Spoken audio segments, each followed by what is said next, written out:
RBC9 FM, The Music Factory. Halo, selamat pagi kawan The Music Factory. Assalamualaikum warahmatullahi wabarakatuh. Program RBC Top 10. Baik kawan RBT, kita di segmen terakhir RBT Talk 9 edisi Rabu 23 Oktober 2019 membahas tema maju Pilkada Serentak 2020, calon petahana wajib mundurkah? Bersama tiga narasumber kita ada Bapak Nugroho Noto Susanto, Komisioner KPU Riau, Bapak Haji Marwan Yohanis, Esos MIKOM selaku anggota DPD Riau, dan Bapak Zul Wisman SHMH selaku pengamat politik dari Universitas Riau. Nah, kita minta tanggapan singkat saja dari tiga narasumber kita mengenai kerisauan, mungkin bahasanya kerisauan yang disampaikan oleh Bawaslu Pusat, khususnya pernyataan dari Ketua Bawaslu Pusat Bapak Abhan tentang sehingga akhirnya memunculkan wacana agar Undang-Undang tahun 2016 itu dikaji ulang, khususnya pasal tentang calon petahana hanya cuti kampanye. Saya minta ke KPU deh, KPU seperti apa melihat kerisauan dari Bawaslu ini? Baik, menurut saya Bawaslu tidak harus risau ya, karena kita sudah punya semacam pengalaman pada saat pemilihan serentak 2018, 17, 15 gitu ya. Nah, pertama dalil dari Bawaslu itu kan soal pengawasan lebih mudah gitu ya. Nah, sebenarnya kalau soal pengawasan lebih mudah itu bagi orang yang awam misalnya kan bisa memahami begini, Bawaslu itu punya perangkat atau struktur dari tingkat pusat sampai tingkat TPS gitu ya, Bawaslu provinsi, Bawaslu kabupaten kota, kemudian Panwascam, kemudian TPS sampai ke TPS ya. Di desa juga atau kelurahan juga ada. Itu satu. Dan kedua, mereka juga punya banyak cara, ada Gowaslu namanya, pengawasan via teknologi lah, digital dan lain-lain. Mereka punya forum warga, punya macam-macam. Nah, poin saya sebenarnya dalam konteks itu perkuat kembali aspek pengawasan partisipatif publiknya gitu. Ajak masyarakat juga untuk melakukan pengawasan sekaligus membangun masyarakat sadar hukum, sadar tentang bagaimana apa yang dikatakan oleh Bang Marwan tadi, pentingnya sebuah penegakan hukum. Dan 2018 sebenarnya di salah satu kota di Makassar itu kan pernah menyelenggarakan pemilihan di sana. Nah, pada saat itu ada temuan adanya pelanggaran pidana politik oleh petahana, calon petahana pada saat itu, hingga akhirnya dalam katakanlah proses persidangan dia dinyatakan bersalah dan harus didiskualifikasi.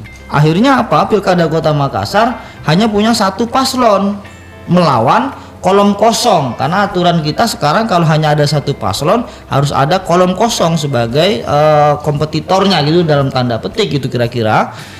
Nah, dalam konteks itu artinya ada kemampuan untuk mengidentifikasi dan menemukan adanya pelanggaran-pelanggaran yang dilakukan oleh petahana. Artinya KPU Riau melihat bahwasanya undang-undang yang ada saat ini artinya sudah mumpuni. Ya, dalam tahap penyelenggaraan tidak ada persoalan ya antara petahana dan tidak petahana. Ya, tentu kami sebagai pelaksana undang-undang menganggap ini sudah baik. Sudah baik ya. Nah, kalau kekhawatirannya soal pengawasan, justru pernah ada mereka berhasil menemukan adanya pelanggaran di 2018.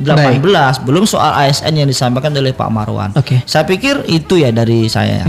Pak Marwan, kalau dari versi anggota dewannya sendiri ini sebenarnya agak asing sih tanggapan Pak Marwan ketika kayaknya kontra dengan rencana Bawaslu ini, karena kebanyakan dari pembicaraan dengan anggota dewan yang lain nih Pak Marwan nih, kayaknya mereka lebih cenderung pengen memang calon petahana itu ya mundur aja begitu. Ini beda nih kayaknya pandangan Pak Marwan. Saya memandangnya bukan persoalan pada menguntungkan saya atau tidak, menguntungkan si A atau si B, tapi saya bicara kepada kebenaran. Walaupun saya berada di posisi diuntungkan, tapi itu melanggar aturan, tidak sesuai dengan azas kebenaran dalam pelaksanaannya, saya tetap akan tidak mau.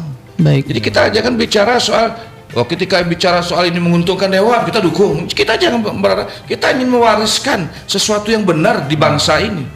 Makanya dalam hal ini saya berharap, kalau tadi judulnya apakah betul Bawaslu itu risau? Yang risau itu kita, masyarakat.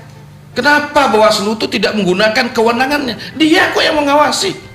Ya laksanakan dong aturan itu sesuai ini. Ketika menemukan incumbent melaksanakan hal-hal yang mungkin tidak sesuai dengan aturan, tindak. Kan sudah diberi kewenangan untuk itu. Kenapa nggak digunakan kewenangan itu? Jadi kita, baik saya selaku peserta pemilu, masyarakat selaku masyarakat, saya risau dengan kerja-kerja Bawaslu. Pelanggaran begitu banyak. Kita kan sekarang merasakan seperti kentut gitu. Kenapa saya bilang seperti kentut? Semua orang teriak pemilu curang, ini curang. Ada nggak satu kasus yang kita bawa, kita proses? Wah, pemilu sekarang ini curang. Ada yang money politik, ada yang begini, ada yang begitu. Di mana peran Bawaslu di sini? Gunakan kewenangannya, dia yang mengawasi. Ketika dia menemukan apa yang dia harus lakukan, sudah diatur oleh undang-undang. Nah, Bawaslu concern kepada apa yang sudah diinikan, apa yang diberikan amanah oleh undang-undang kepada mereka. Itu yang harus dilaksanakan. Jadi solusinya bagi saya, setiap kita stakeholder, setiap kita penyelenggara, setiap kita anggota masyarakat ikuti aturan. Sepanjang penegakan hukum itu kita lakukan dengan baik, tidak hanya soal hanya pilkada saja, apa saja. Itu yang saya bilang tadi, salah satu contoh. Kalau kita keluar negeri, datang otomatis ke negeri, tertib gitu ya? otomatis kita tertib. Dan begitu orang datang ke negara kita, otomatis juga tidak tertib karena kita nggak ada penegakan hukumnya. Baik. Begitu. Jadi sekali lagi Pak Mas Billy, saya katakan bahwa kita jangan bicara konteks ego sektor. Karena saya anggota legislatif, ketika itu menguntungkan saya yes, ketika itu merugikan no. Kita jangan bicara seperti itu. Baik. Kita bicara adalah bagaimana kita memberikan. Kenapa dulu undang-undang dibuat oleh para pendiri puzzle kita? Kenapa bisa berlaku sangat lama? Karena mereka membuat dengan hati, sesuai dengan kepentingan masyarakat. Kalau sekarang melahirkan undang-undang sesuai dengan kepentingan mereka, tidak dengan hati. Baik, Pak Marwan. Jadi harus dengan kepentingan masyarakat. Bukan kepentingan yang buat undang-undang. Ketika ada calon yang mau maju terganggu oleh undang-undang itu, undang-undang ini lupa. Wah, nggak perlu ini cek kesehatan. Wah, nggak perlu ini melulus perguruan tinggi. Ya jangan begitu. Tegakkan aturan itu sesuai dengan kepentingan masyarakat. Kita membuat undang-undang, kita membuat perda itu untuk kepentingan bersama dan berlaku universal. Terima kasih. Pak Zul, bagaimana Pak Zul? Mungkin closing statement Pak Zul melihat ya tadi bahasanya ya, kekhawatiran, kerisauan Bawaslu ini sehingga kok tiba-tiba muncul wacana itu. Ya, karena memang ini disampaikan oleh satu tokoh di dalam Bawaslu itu, saya memandang bahwa bila tidak paham tentang bunyi pasal 27 ayat 1 Undang-Undang Dasar tahun 1945, persamaan di depan hukum. Ya, bahwa ketika ia memandang anggota DPR ketika mau maju untuk jabatan eksekutif, chief eksekutif kita katakan, mereka harus mundur.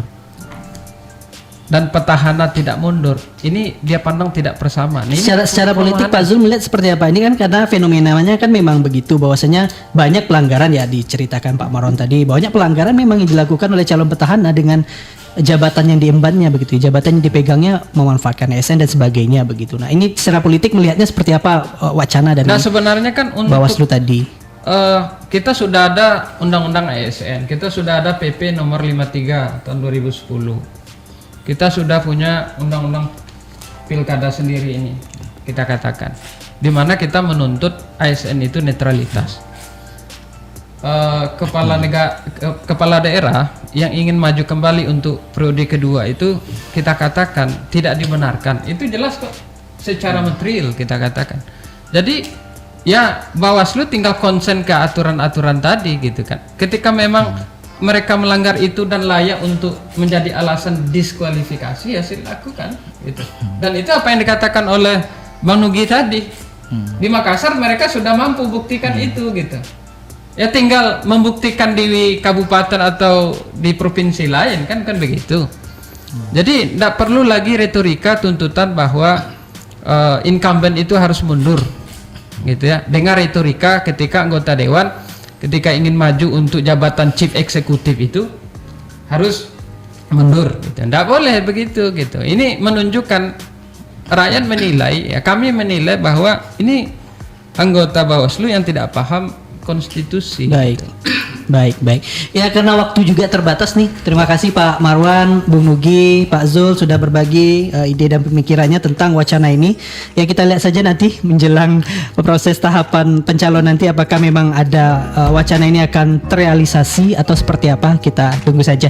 Sekali lagi terima kasih Pak Marwan, Bung Nugi, Pak Zul sudah hadir bersama kami di RBT Talk 9 edisi Rabu 23 Oktober 2019. Saya Billy Pranata undur diri. Terima kasih atas perhatian kawan RBT. Assalamualaikum warahmatullahi wabarakatuh. Terima kasih. Kawan baru saja mendengarkan RBT Talk 90. Nantikan RBT Talk 90 setiap Senin, Rabu, dan Jumat. Jam 9 sampai dengan 10 pagi. Selamat mengikuti program kami selanjutnya.